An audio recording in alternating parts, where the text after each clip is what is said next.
আসসালামু আলাইকুম viewers, welcome back to my channel শখের এগ্রো। আপনারা সবাই কেমন আছেন? আশা করছি আল্লাহর রহমতে সবাই ভালো আছেন। আজকে ঝর্ণা সুন্দরীকে এবং ঝর্ণা সুন্দরীর বাচ্চা ও সাদা সুন্দরীর বাচ্চাদেরকে আমি বাহিরে ছেড়ে দিয়েছি। তো ওরা খাঁচাই থাকে। আজকে অনেক দিন পর ওদেরকে আমি বাহিরে ছাড়লাম। তো ছেড়ে খাবার পাত্রে সোনালি স্টার্টার ফিড খেতে দিয়েছি। ওদেরকে আমি এখনও পর্যন্ত সোনালি স্টার্টার ফিড খাওয়াচ্ছি। তো ওরা খাবার রেখে মাটিতে গোসল করা নিয়েই ব্যস্ত হয়ে গেছে। দেখতে পাচ্ছেন ভিডিওতে মাটি খোঁড়াখুঁড়ি করছে, মাটি শরীরের উপর দিচ্ছে আর কি। ওরা অনেক দিন পর মাটিতে নামতে পেরেছে, মাটি পেয়েছে, এর জন্য খুবই আনন্দিত।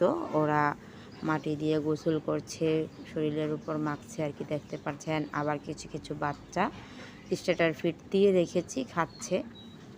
তো এখান থেকে ঝর্ণা সুন্দরীর বাচ্চাদের থেকে একটা বাচ্চা হয়েছে খোপাওয়ালা আর কি, বোঝা যায়। আর বাকিগুলো কি আরও হবে নাকি ঠিক বুঝতে পারছি না। এখানে একটা বাচ্চা আছে, দেখতে পারবেন, মোরগ, কিন্তু মাথার উপর খোপা হয়েছে আর কি, ঝর্ণা সুন্দরীর মতো দেখতে। খুবই ভালো লাগে বাচ্চাটা, খেয়াল করলে বুঝতে পারবেন। ওই যে দূরে মাথাটা দেখা যাচ্ছে আর কি, খোপা একটু উঠে উঠে আছে মাথার উপরের পশমগুলো, আর হচ্ছে মোরগ হবে ওটা। তো আর সাদা সুন্দরীর বাচ্চাগুলো মাশাল্লাহ দিলে ভালো বড় হয়েছে, দেখতে খুবই ভালো লাগে। তো আজকে অনেক দিন পর ওদেরকে বাইরে ছাড়লাম, যেটা আমার কাছেও খুব ভালো লেগেছে। ওদেরকে দেখে একসাথে সবগুলো মুরগি এবং মুরগির বাচ্চাগুলো আর কি মাটিতে গোসল করছে, হাঁটাহাঁটি করছে।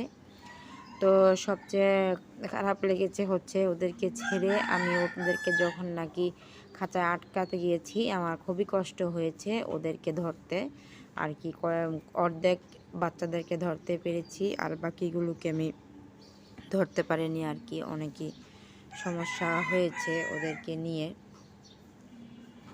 তো অনেক কষ্ট করার পর ওদেরকে আমি সকাল দিকে ছেড়েছিলাম প্রায় 8টার দিকে, আর ওদেরকে আটকিয়েছি হচ্ছে 2টার মতো বেজে গেছে ওদেরকে আটকাতে আটকাতে। কেননা 2টার পর একটু বাহিরে কি আমরা একটু ঘুমাতে যাই। তো ঘুমাতে যাওয়ার পর বাচ্চাগুলো বাহিরে থাকলে ভয় হয়, কুকুর, বিড়াল, তারপর আমাদের এখানে বেজি আছে, এগুলো বাচ্চাদেরকে নিয়ে যেতে পারে, খেয়ে ফেলতে পারে। এর জন্য ভয়ে ভয়ে থাকি, একটু বাচ্চাদেরকে আলাদাভাবে যত্ন করি, খাঁচায় আটকিয়ে পালন করি, ছাড়ি না আর কি। তো এর জন্য ওদেরকে আমি 2টার দিকে খাঁচায় আটকিয়ে ফেলেছি। অনেক কষ্ট হয়েছে, প্রায় আধা ঘন্টার মতো লেগেছে ওদের সাথে দৌড়াদৌড়ি করে ধরার জন্য আর কি। তো সাদা সুন্দরীর বাচ্চা এবং ঝর্ণা সুন্দরীর বাচ্চাদেরকে আপনাদের কাছে কেমন লাগে অবশ্যই কমেন্ট করে জানাবেন। বাচ্চাগুলো কতটুকু বড় হলো, দেখতে কীরকম হলো, সেটাও আপনারা কমেন্ট করে জানাবেন। আপনাদের একটা কমেন্ট আমাকে নতুন ভিডিও করতে কতটা আগ্রহী করে তোলে আপনাদেরকে বলে বোঝাতে পারবো না। আমার একটা ভিউয়ার্স ওসমান শিকদার, ওর নামটা আজকে ভিডিওতে নিতে বলেছিল, তো ভিডিও লাস্টে ওর নামটা নিলাম।